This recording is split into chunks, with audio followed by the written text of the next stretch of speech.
تبارك مودع البركات فيه فليس لفضله أبدا قصور فمن بركاته عقل سليم ورأي صائب فكر منير ورأي صائب فكر منير আসসালামু আলাইকুম রহমতুল্লাহি ওয়া বারাকাতুহু। গত দিনের ব্লগে দাওয়াত দিয়ে রেখেছি আগামী দিনের ব্লগটি দেখার জন্য, মানে আজকের ব্লগটি দেখার জন্য আপনাদেরকে। আমাদের মেহমান আসবে সে উপলক্ষে আমি কিছু রান্নাবান্না করেছি, সেটা আজকে আপনাদের সাথে শেয়ার করেছি। আশা করি আপনাদের ভালো লাগবে। রাসূল সাল্লাল্লাহু আলাইহি ওয়াসাল্লাম বলেছেন, মানুষ যখন মৃত্যুবরণ করে তখন তার সব আমলের দরজা বন্ধ হয়ে যায়, তবে তিনটি জিনিস বাকি থাকে। সেই তিনটি জিনিস হচ্ছে, এক, সদকায়ে জারিয়া, মানে হচ্ছে আল্লাহর রাস্তায় দান করা এবং মানুষের জন্য ভালো কিছু করে যাওয়া। দুই, এমন ইলম ও জ্ঞান যা দ্বারা মানুষ উপকৃত হয়। তিন, নেক সন্তান যে তার মাতা পিতার জন্য দোয়া করবে। প্রথমে আমি সুইট জিনিসগুলো বানিয়ে নিচ্ছি। একটা ফ্যান কেক বানাবো, তো এই ফ্যান কেকের রেসিপি আমার আগেও দেওয়া আছে চ্যানেলে, তো আজকে ভাবলাম যে আজকেও আবার দিয়ে দিই। আর আজকে আমি ফাঁকে ফাঁকে আমাদের নোয়াখালীর বাসায় এবং চিটাগাংয়ের বাসায় বলার জন্য এক ভাগ্নি রিকোয়েস্ট করেছেন, সেটাও একটু বলার চেষ্টা করব। আপনারা ব্যাগ কেন আছেন, বালা আছেননি? আই তো চিটাগাংয়ের বাসা ন জানি, তারপরেও আন্নাওয়াল্লাই চেষ্টা করি এর আলি। আই তো আল্লাহর রহমতে গম আছি, আপনারা আল্লাহ দোয়া করিয়েন। তো আজ যাই এনে ফ্যান কেক বানাবো, চকলেট ফ্যান কেক। এই জন্য আই দিয়ে দিছি 1 কাপ ময়দা, হাফ কাপ কোকো পাউডার, আধা চামচ বেকিং সোডা, আধা চামচ বেকিং পাউডার, 1 চিমটি বা আধা চামচের থেকে কম লবণ দিয়ে এবং 1 কাপের থেকে 1.5 কাপ আর কি বলা যায় দিয়েছি চিনি দিয়ে ভালো করে মিশিয়ে তারপর তরল পদার্থগুলো দিয়ে দিচ্ছি। দুধ দিয়েছি হাফ কাপ, 1/4 কাপ দিয়েছি তেল, মানে তেল অথবা ঘি যেটাই আপনার কাছে থাকে না কেন সেটাই দিয়ে দিয়েন। আর 2টা ডিম ভাঙি দিয়েছি, তার লগে দিয়ে দিয়েছি হাফ কাপ দুধ। তো ব্যাগেন ভালো করে ভালো করে সুন্দর করে মিশাই অনাই যে ফ্যানে মানে বসামো এই ফ্যানে আই ব্যাগ মাখি লইছি, তাইলে দেখছি না আর কোনো আর্ঘ্য ফাতিল দোন লাগে না, আর্ঘ্য ফাতিল লাগে না, শুধু চামিচ গায়ে 2 রাখি দিছি। এখন 1:30 বাজে। একদিকে আমার মিষ্টি হচ্ছে মালাই চপ, আর একদিকে কেক হচ্ছে। তো প্রথমে আমি এই 2টা কাজ করে নিচ্ছি মিষ্টি আইটেম ডেজার্ট হিসেবে। তারপরে এখন যেহেতু কালকে আমি অনেকটাই কাজ এগিয়ে রেখেছি, এখন বাকিগুলো করব। তো আজকে গোল গোল করে করেছি, দেখা যাক একটু পরে চুলা বন্ধ করে দিব। এটা হয়ে গিয়েছে। এই যে আমার কেকটা সুন্দরভাবে ফুলে বড় হয়ে এখন হয়ে গিয়েছে। আমি চুলাটা বন্ধ করে দিয়েছি যে, আর নিচে একটা তাওয়াতে দিয়েছি যার কারণে হয়ে গিয়েছে এই যে, আর খুব সফট হয়েছে। এখন এটা ঠান্ডা হোক, তারপরে আমি এটা নামাবো। এদিকে মিষ্টিগুলো ঠান্ডা হয়ে গিয়েছে, এখন আমি সার্ভিং বলে ঢেলে ফ্রিজে রেখে দিব। অনায় কিয়া করম জানেননি, এই যে কাজু বাদাম আর হয়েছে একটু পেঁয়াজ পেস্ট করিলাম, কিন্তু আমি ছোটো যে ব্লেন্ডারটা লইছি সেটাইতে হয় না, সেটার ব্লেন্ডার জাম হয়েছে, অনেকদিন ব্যবহার করি না তো এই জন্য। তখন হিয়ালে জগিতে দিই পেঁয়াজ একটু ব্লেন্ড করি, আবার পেঁয়াজ দিয়ে সেরহাইজ গিয়ে দিয়ে এগুনটাই ভালো করে পেস্ট করিলাম। তা এগুলো হচ্ছে রোস্টের লায়ারি। এদিক দিয়ে আমি পেঁয়াজ বেরেস্তা করে নিচ্ছি, বেরেস্তা বলতে একটু ব্রাউন করে নিচ্ছি, রোস্ট করব। এখনই দিয়ে দিব আর কি। মাংসগুলো আমি গতকালকে বেছে রেখেছি। আর এদিক দিয়ে বিরিয়ানির গোশতটা হচ্ছে, একটু পরে আমি ঢাকনাটা আটকিয়ে এটাকে একদম রান্নাতে দিয়ে দিব আর কি। এখন ফ্রিজ থেকে এনে এখন গরম হতে দিয়েছি। এদিক দিয়ে আমি ডিম সিদ্ধর জন্য ডিম আরও আনাতে দিয়েছি, ডিম সিদ্ধ দিব। এখানে ফ্রুটস সালাদ করব, আর হচ্ছে এখানে কাঠি কাবাব করব, পেঁয়াজ কেটে রেখেছি, কেক বানিয়ে রেখেছি, এগুলো ভেজে রেখেছি। এখন দিয়ে দিব মিষ্টি, আর এগুলো সার্ভিং বল এনে রেখেছি যাতে দিতে সুবিধা হয়। আর মাছ ভাজবো, এই জন্য মাছ ম্যারিনেট করা এটা আমি নামিয়ে এনেছি। আর এখন আমি পেস্ট করা বাদাম এবং পেঁয়াজ পেস্ট করে রেখেছি সেটা দিয়ে দিচ্ছি।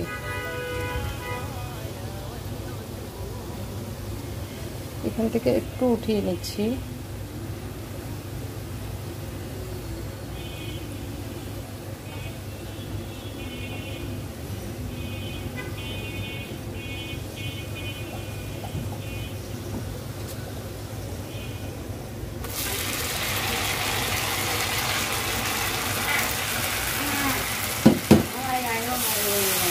আচ্ছা, তো আমারও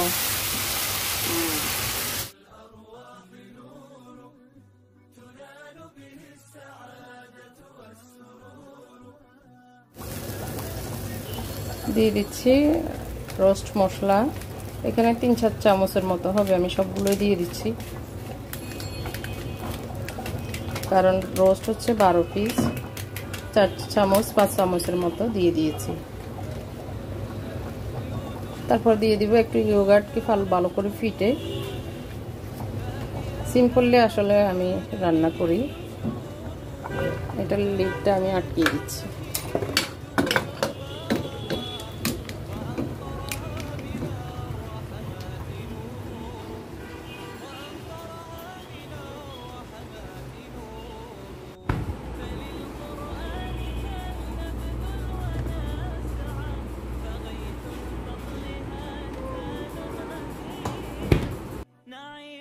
ইন্দি আই বেনে উড়িয়ে একবারে ঘর দুয়ার বালা করি ভয় পরিষ্কার করি গুছে গাছে ব্যাগেন লইছি।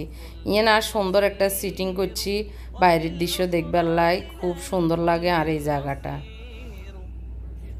তো আজকে আসলে সিম্পলভাবেই করেছি কারণ আমার এখনও ঘর গুছানো একটুখানি আছে। তো যতটুকুই আছে আমি ততটুকুই গুছিয়ে নিয়েছি আর কি। এখন আদা পেস্ট এগুলো নিয়ে আমি নিয়েছি, অন্যান্য রেসিপিতে লাগবে সেই কারণে। এতক্ষণ তো রোস্টের জন্যই হয়েছে, আর রোস্টে এখনও আদা দিইনি। এই তো আদা 2 টেবিল চামচ দিয়েছি, রসুন 2 কিউব, আর 3-4টা আমি পেস্ট করা টমেটো পেস্ট আর কি দিয়ে দিয়েছি। আর দিয়ে দিচ্ছি এখন ইয়োগার্ট মানে টক দই দিয়ে ভালো করে এগুলোকে ভেজে নেব।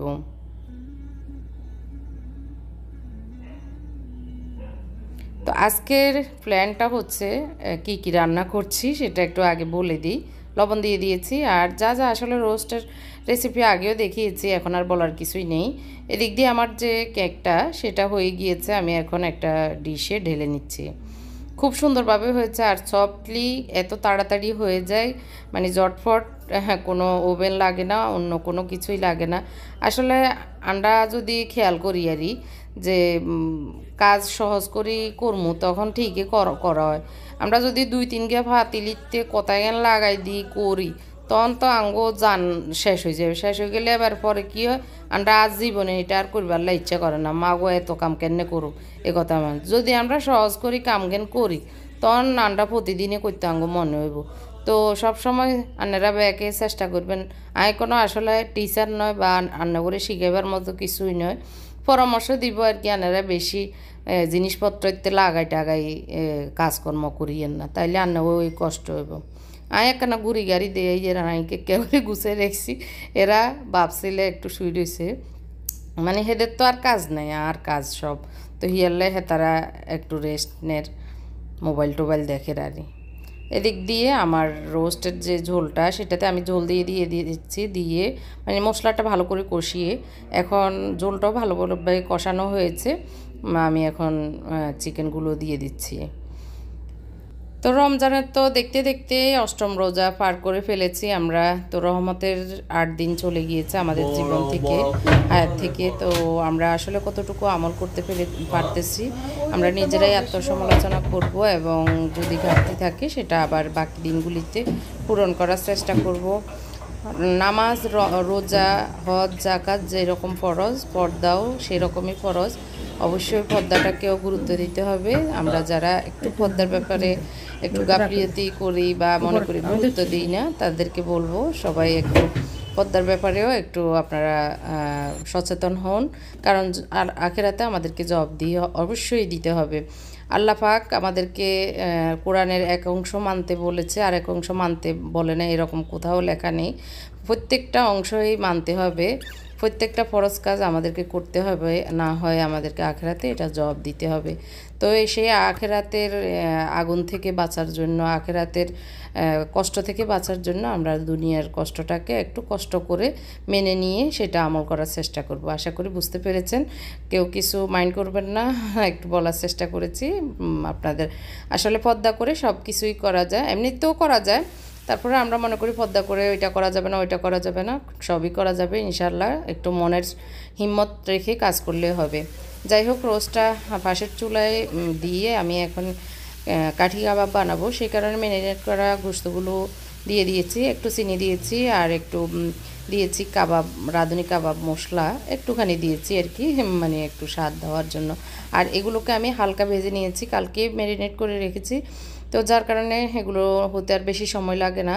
আর আমি কাঠিতে ঢুকিয়ে ওইভাবেও করেই, তো আবার এইভাবেও করি, আমার কাছে এইভাবেই সুবিধা মনে হয়। কাঠিতে ঢুকিয়ে করার পরে কিন্তু পানি বেরিয়ে যায়, তখন কাঠিতে মানে ডিলে ডিলে হয়ে যায়, ভালো লাগে না। তো এভাবে একটু মানে ভেজে নিয়ে করলে ভিতরেও ঢুকে, আবার তাড়াতাড়ি হয়েও যায়। মানে আমার নিজের একটা আর কি অভিজ্ঞতা থেকে বলছি। এদিক দিয়ে আমার রোস্ট হয়ে গিয়েছে। রোস্টের ভিত্তি পেঁয়াজ বেরেস্তারে করে রেখেছিলাম, এটা এক কারে উঠে দিয়ে ভালো করে সিটে দিয়েছেন, দেখতেও ভালো লাগে আর খাইতেও স্বাদ লাগে। আর রোস্টটা দেখতে জব্বর লাগতে আছে, মনে হয় যে অনেক খাইয়া লাগে, কিন্তু রোজার ভিত্তি কেন খাইতাম। তো এদিক দিয়ে বড্ডা গিয়ে তেলাপিয়া মাছ আনছে আজ জামাইয়ে, গোড়া বাজি দিবার লাই। তো আজ যে আর মেহমানেরা আইব, তো মেহমান কে আইব অনত হেঁটেই বলি না, মেহমান আসবে হচ্ছে আমার আম্মা বাবা আর আমার ছোটো ভাইদেরকে দাওয়াত দিয়েছি। ওরা তো সবাই যেহেতু আসবে একসাথে একটু একটু খাবো, এটাতেই বরকত রহমত। তো সেই কারণে ওইটা আজকে বেজে নিচ্ছি। আর এটা ম্যারিনেট করে রেখেছিলাম, আমার মাছ মাংস ম্যারিনেট করা ভিডিওটি যারা দেখেননি আমি আই বাটনে দিয়ে দিব, কিভাবে করেছি সেটা দেখে নিতে পারেন। গোশতগুলোকে আমি প্রেশার কুকারে মানে করে শীষ দিয়ে ভালো করে মজিয়ে নিয়েছি। এখন জাস্ট বড় পাতিলে ঢেলে একটু পানি দিয়ে আর একটু ফুটিয়ে তারপর চাউলগুলো দিয়ে দিয়েছি, দিয়ে এখন আমি ফুটন্ত গরম পানি করে রেখেছি সেটা দিয়ে দিচ্ছি পরিমাণ মতো। তো আমি এখানে বড় পাতিলে যখন রান্না করি তখন পানি মাপার দরকার মনে করি না, আমি চাউল যতটুকু উপরে আছে তার উপর দিয়েই পানি 4 আঙুল মেপে নিই, এটাই আমার কাছে পারফেক্ট মনে হয়। তো কখনো কোনো গড়বড় হয়নি, এইভাবে করে যাচ্ছি। এদিক দিয়ে আমি একটু পেঁয়াজ বেরেস্তা আর কিছু কাঁচামরিচ ভেঙে দিচ্ছি। আর পেঁয়াজ বেরেস্তা আমি গোশততে অনেকগুলোই দিয়েছি, যখন গতকালকে গোশত রান্না করেছিলাম আর কি, তারপরে আজকে আবার দিয়ে দিয়েছি উপর দিয়ে। তারপর লবণ দিয়েছি পরিমাণ মতো, দিয়ে ঢেকে এখন রান্নাটা করে নিয়েছি, এই যে দেখতে পাচ্ছেন। আর আমি নর্মালি বিরিয়ানি এভাবে করি না, আমি সবসময় রাইসটা আলাদা করি, গোশতটা আলাদা করে তারপরে উপর দিয়ে মাঝখানে যেভাবে মিশিয়ে করি ওইভাবে। আজকে এইভাবে করার কারণ হচ্ছে আমার আম্মা বাবা একটু নরম নরম বিরিয়ানি খেতে পছন্দ করেন, মানে একটু আঠালো টাইপের, তো এই কারণে এটা করছি। এখানে আমি ঘি দিয়ে দিয়েছি আর কিছু চিনি দিয়ে দিয়েছি, আলু বোখরা দিচ্ছি, যেটা উপর দিয়ে আসলে দেওয়া আর কি। তো সেগুলো ভিতরে একটু ঢুকিয়ে দিচ্ছি, দিয়ে এখন দিয়ে দিব একটু পেঁয়াজ বেরেস্তা। তো আজকের ভিডিও কে লাগে রান্নারা আর একখানা কমেন্ট করে কইয়ে না রান্নাগো কাছে রিকোয়েস্ট থাকবো। আর যারা আর ব্লগের নতুন আছেন হ্যাঁ, তারা যদি চ্যানেলের সাবস্ক্রাইব ন করেন তাহলে একটু আর চ্যানেলগারে সাবস্ক্রাইব করি আর পাশে থাকেন। আর আসলে 1 লাখ সাবস্ক্রাইবার হইতে আর অল্প কিছু বাকি আছে, যদি আপনারা তাতে করেন তাতে আমার এই আশাটা পূর্ণ হয়ে যাবে আর। আচ্ছা যাই হোক, ওইখান দিয়ে আমি পেঁয়াজ বেরেস্তা এবং চিনি দিয়ে সব কিছু দিয়ে ঢাকনা দিয়ে দিয়েছি। আর এদিক দিয়ে আমি কাঠি কাবাব করব, সে কারণে টমেটো, পেঁয়াজ, তারপরে ক্যাপসিকাম এগুলোকে কিউব করে কেটে নিচ্ছি। আর সালাডটা আমার বড় ছেলেই মোটামুটি করে রেখেছে, আর অল্প কিছু বাকি আছে, সেটা আমি ফিনিশিংটা আমি করে নিব আর কি। আর এদিক দিয়ে পেঁয়াজকে আমি একটু গোটা করে কেটে সালাদে দিয়ে দিচ্ছি, দাঁতের নিচে পড়লে কাঁচা খেতে ভালো লাগবে সেই কারণে। আর ক্যাপসিকাম আমি সবুজ ক্যাপসিকাম 2টা নিয়েছি। এদিক দিয়ে মাছটাও হয়ে গিয়েছে, আমি এখন নামিয়ে নিচ্ছি। অনেক ইয়াম্মি হয়েছে। আর সব মিলিয়ে আসলে মাছটা খুবই টেস্ট। আর বড় মাছ এভাবে ভাজলে, তেলাপিয়া মাছ আর কি, খেতে ভালোই লাগে। আর আমি একটু উপরে বিট লবণ দিয়ে দিয়েছি, আর একটু গোলমরিচ পাউডার দিয়ে দিয়েছি ভাজার সময়। এদিক দিয়ে সেই পাতিলে মাছের ফ্রাই প্যানে আমি একটু হলুদ আর একটু লবণ ছিটিয়ে দিচ্ছি, অল্প একটু তেল দিয়ে দিব। দিয়ে এখন ডিমগুলো মুনতাসির এবং মুনতাসিরের আব্বু মিলে চিলে নিয়েছে, নিয়ে এখন দিয়ে গেছে আমাকে। তো আমি ভাবলাম যে এই ফ্রাই প্যানে একটু ভেজে নিই। আর এদিক দিয়ে একটু সালাতে টমেটো দিচ্ছি কুচি করে। ক্যাপসিকামগুলো এখনও কাটা হয়নি, সেগুলো কিউব করে কেটে নিচ্ছি। তো সব মিলিয়ে আসলে আসর নামাজের আগে আমার সব শেষ হয়ে গিয়েছে। শুধু শার্টলেটগুলি মানে কাঠি কাবাবগুলি বাকি ছিল। তো সেগুলি এখন আমি নামাজ পড়তে যাব। তো আমার হাজব্যান্ডকে বলি নাই, উনি এসেছে, বলল যে আমি এটা করে দিই, তুমি যাও, এটা আর কি। তো উনি বলাতে আমারও হেল্প হলো। আর আমারও কোমর টোমর ব্যথা হয়ে গিয়েছে, সেই দুপুর থেকে দাঁড়িয়ে দাঁড়িয়ে সব করতেছি। আর এদিকে আমার সালাডটাও রেডি, আমি সব কিছু দিয়ে এখন টেবিলে পাঠিয়ে দিচ্ছি। আর এখানে আমি একটু ক্যাপসিকাম এবং অন্যান্য যেগুলি কেটে রেখেছি সেখানে আমি একটু গোলমরিচ পাউডার দিয়েছি, আর একটু লবণ দিয়ে ভালো করে হাত দিয়ে মেখে নিচ্ছি। আর এখন আমার হাজব্যান্ড বলতেছে তুমি করো, এই গোশতের সাথে দিয়ে দাও, গোশতের যে ঝোল টোল আছে সেগুলো এগুলোর সাথে মিশে যাবে। তারপরে এটার সাথে আমি লাস্টে আবার একটু প্রসেসিং আছে, সেটা আপনারা একটু পরে দেখতে পাবেন। তো আমি কাঠি বের করে দিচ্ছি, উনি এগুলো গেঁথে নিবে। আসলে মাঝে মধ্যে ছোটোখাটো কিছু একটা করলেও কিন্তু অনেক বড় হেল্প হয়ে যায়। তো আমি একটু নামাজ পড়ে একটু কতক্ষণ মানে কোমরটাকেও সোজা করব। তো খুব ভালো লাগতেছে। আর এমনি আজকে অনেক টায়ার্ড লাগতেছে, এত গরম পড়তেছে, আমার মনে হচ্ছে মানে পুরো গলা শুকায় একদম কাঠ হয়ে গিয়েছে। তো যাই হোক, আলহামদুলিল্লাহ, আল্লাহ পাক তো একটু একটু করে আমাদের দিনগুলি, রমজানের দিনগুলি ভালোভাবেই কাটার তৌফিক দান করতেছে। অনেকে তো অনেক কষ্ট করতেছে করোনায়, তারপর হাসপাতালগুলি নাকি অনেক মানে ভর্তি, এই জায়গা নেই, আইসিইউ। তো আল্লাহ পাক সবাইকে হেফাজত করুক। অনেকে অনেক দুঃখে আছে, কষ্টে আছে, তার চেয়ে তো আমরা অনেক ভালো আছি আলহামদুলিল্লাহ। আল্লাহ শুকরিয়া সবসময় আদায় করার চেষ্টা করব। আল্লাহর নাশকরির বান্দা হিসেবে আমরা গণ্য হব না। তো এই দিক দিয়ে আমি টেবিলে চলে এসেছি। কি টেবিলে এখন রেডি হয়েছে, তো এখানে সালাড রেডি হয়েছে, ওরা জিলাপি নিয়ে এসেছে, জিলাপি আছে, মাছ ভাজা, ডিম ভাজা, আর হচ্ছে কেক। মিষ্টিটা ফ্রিজে রেখে দিয়েছি ঠান্ডা হওয়ার জন্য। এখন আপাতত এইটুকুই রেডি, বাকিটা এখনও হচ্ছে আর কি, মানে বিরিয়ানিটা সার্ভ করব। তারপরে এই যে শার্টলেটগুলি বাকি আছে, আর টুকিটাকি আর কি, এখন আর বেশি কিছু নেই। আসলে বেশি কিছু মানে করতেছি না, সিম্পলভাবেই করছি। এখানে আমি দিয়ে দিয়েছি একটু সয়া সস, একটু ওয়েস্টার সসটা 1 চামচ দিয়েছি, আর 1.5 চামচ দিয়েছি সয়া সস, আর দিয়ে দিচ্ছি সুইট সস ABC। এটা যে কোনো সুপার শপে পাওয়া যায়, একটু দিলে মানে ভালোই লাগে এটার সসের কারণে আর কি। আর দিয়ে দিচ্ছি একটু অলিভ অয়েল। যে ঝোলেই এগুলি মানে করেছি আমি, আসলে আরেকটা বাটিতে ঢেলে আবার করলে হয়তো আপনারা দেখতে আরও ভালো লাগতো আর কি। তো একই পাতিলে আমি করার চেষ্টা করি, মানে যাতে আমার ধুতে না হয়। তো এখানে আমি একটু গুঁড়ো মরিচ দিয়ে দিয়েছি, আর 1 টেবিল চামচ থেকে একটু বেশি টমেটো সস দিয়েছি। আর আমার রান্নাঘরে এখন কোনো এলোমেলো নেই, আমি যখনই যেটা হয় সাথে সাথে ধুয়ে ফেলি, হাত ধোয়ার সাথে, মানে হাত ধুতে ওইগুলো ধুয়ে নিই আর কি।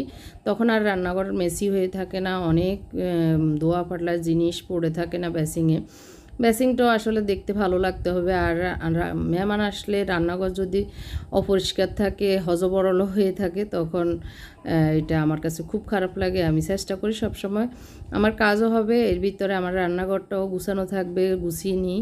এগুলো করতে করতে আসলে মানে গুছানোর কাজটাও হয়ে যায় ফাঁকে ফাঁকে। আমরা তো সারাক্ষণ চুলার সামনেই দাঁড়িয়ে থাকি না।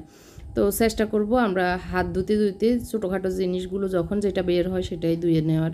জমিয়ে রাখবেন না, জমিয়ে রাখলে অনেক কষ্ট হয়। জমিয়ে রাখলে একসাথে ধুতে গেলে কোমরও ব্যথা হয়ে যাবে, আর রমজানে তো অনেক বেশি কষ্ট লাগে কোনো বাড়তি কাজ করতে গেলে। তো যখন যেটা হয় সেটা ধুয়ে নেওয়ার চেষ্টা করবেন। তো আসলে পরামর্শ এটা আসলে শিক্ষকের মতো বলা না, আপনাদেরকে হয়তো যারা নতুন তাদের সুবিধার্থে বলে দিচ্ছি আর কি। যাই হোক, আমি এই শার্টলেট মানে কাঠি কাবাবগুলো দিয়ে দিয়েছি, এখন উল্টিয়ে দিচ্ছি, খুব সহজেই হয়ে যাচ্ছে। আর যেহেতু চিকেনটা আমি একটু ভালো করে কষিয়ে নিয়েছি, মানে ভেজে নিয়েছি, তো আর এখন আর ক্যাপসিকাম এবং এগুলো হতে তো আর জাস্ট একটু ফ্রাই লাল লাল হলেই হয়ে যায়, তো সেরকমই করে নিয়েছি। দেখতে তো একদম জবরদস্ত লাগতেছে, আর খুব সহজে হয়ে যায় ঘরে থাকা সব উপকরণ দিয়েই। আর বেশি যে একদম অনেক টাকা খরচ হয়ে গিয়েছে তা না। ক্যাপসিকামগুলো আমার ডিপ ফ্রিজে ছিল, টমেটো তো আমাদের ঘরে থাকে, পেঁয়াজ তো আমাদের ঘরে থাকে, জাস্ট বুকের মাংসটাই আমরা রান্নার মানে কুটার আগ দিয়ে বুকের মাংসটা রেখে দিলে হয়ে যায়। তো এখন দেখতে পাচ্ছেন ঝরঝরা হয়েছে, মানে একদম ঝরঝরা না আবার একদম আঠালো না, ওইরকমভাবে আমি এখন উল্টিয়ে পাল্টিয়ে উপরেরগুলো নিচে দিয়ে দিচ্ছি, নিচেরগুলো উপরে দিয়ে দিচ্ছি। তো এখন বেড়ে নিব।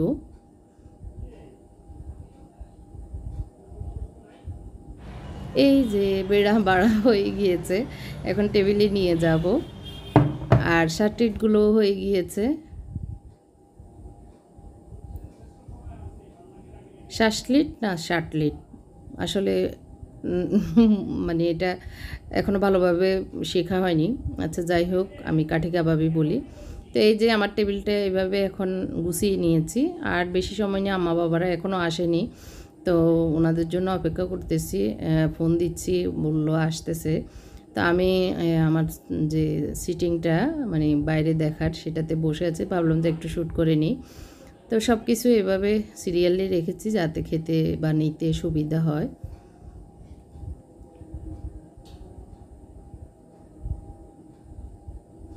তো আজকের ভিডিও যদি নোয়াখালী বাসা আনগো নোয়াখালী পেনি যারা আছেন আর ব্লগ দেখেন, হ্যাঁ তার গতন যদি আর রাজ্যের বাসায় কথা কন ভালো লাগছে বা ভালো লাগে তাইলে লাইক দিতে কিন্তু ভুলিয়েন না, ঠিক আছে? আপনারা যদি আরে ভালো না বাসেন, অন্য ডিস্ট্রিক্টেরা কেনে ভালোবাসবো কোন? তো আপনারাও ভালোবাসতে হবে, সবাই আপনার মানে আমার সাথে থাকতে হবে, না হলে আমি সামনে এগিয়ে যেতে কীভাবে পারবো? তো আমার আম্মা বাবারাও চলে এসেছে, এই তো সবাই ঢুকতেছে, একটু কোলাকুলি চলছে। আম্মা বাবা ছিল না রমজানের আগের দিন, মানে গাড়ি নিয়ে মানে ডাইরেক্ট এসেছে, যেহেতু বাস বন্ধ, বাড়িতে ছিল, বাড়িতে কিছু কাজ করাইতেছে এই কারণে। তো এখন ওনাদেরকে রিসিভ করে নিচ্ছে, আর অল্প 10-15 মিনিট মেবি বাকি আছে আর কি ইফতারের। তো এদিক দিয়ে আমি একটু পাশের বাসায় ইফতার দিব, যেহেতু আমরা এইদিকে নতুন এসেছি, ভাবলাম যে একটু যেহেতু করেছি আজকে একটু ইফতার দিয়ে দিই। তো আমি ইফতার বেড়ে নিচ্ছি ওনাদের জন্য, সব কিছু আলাদা আলাদা দিব, এক প্লেটে শুধু বিরিয়ানি আর কিছু জিনিস এক প্লেটে দিই, আর বাকিগুলো সব আলাদা আলাদা বাটিতে দিয়ে দিব আর কি। তো ইফতারের আগ দিয়ে তো একটু ঝামেলা চলে, তো ওনারাও এসেছে, এখন বাড়ার পালা। তো বাড়ার জন্য দায়িত্ব দিয়েছি বলতে তামান্নাই বাড়বে, ও আসলে নিজেই বেড়ে টেডে নেয়।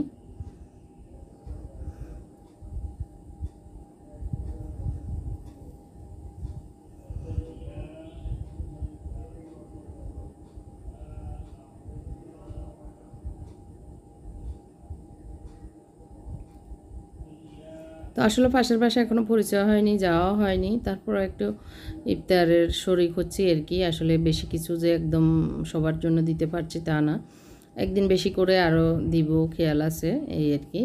তো এই তো এখন ইফতারের আর মেবি 5 মিনিট বাকি আছে, সবাই বেড়ে নিচ্ছে, তো এক একজন এক একটা প্লেটে দিয়ে দিচ্ছে আর বাড়াও হয়ে যাচ্ছে।